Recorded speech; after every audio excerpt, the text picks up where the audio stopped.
Well, the film may be the main event, but this weekend also all about the Star Wars fans. Joining me here to talk about this is Derek Compare, Chair of Film and Media Arts at SMU. Derek, thanks so much for being here. Thanks for bringing me on. Star Wars diehard.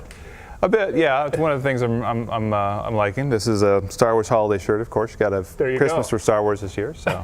There you go. Let's talk a little bit about this new film, because we've already seen people out there lining up, camping out. I mean, this really for people continues to be, it's an experience, isn't it?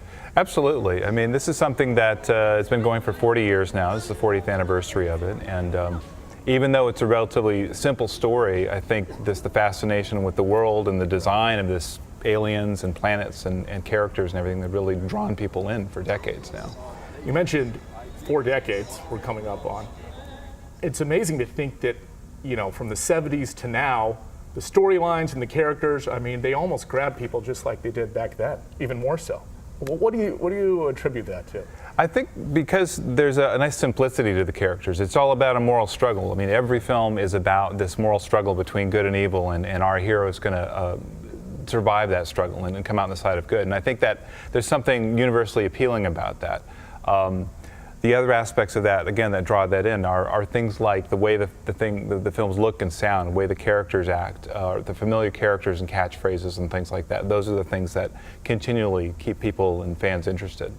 We touched on this a bit earlier, but there is such a culture here, and even though this is, you know, premiere weekend, the culture really is 365 days a year for some people, isn't it?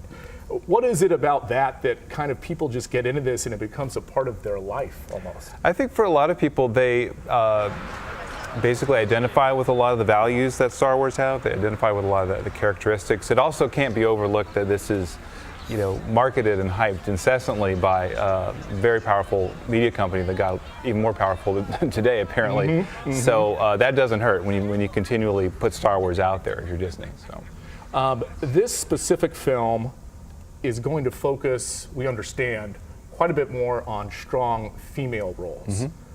Certainly that's, you know, time sensitive, given everything that's been happening. But why do you think that is something that, you know, the producers of the films wanted to do?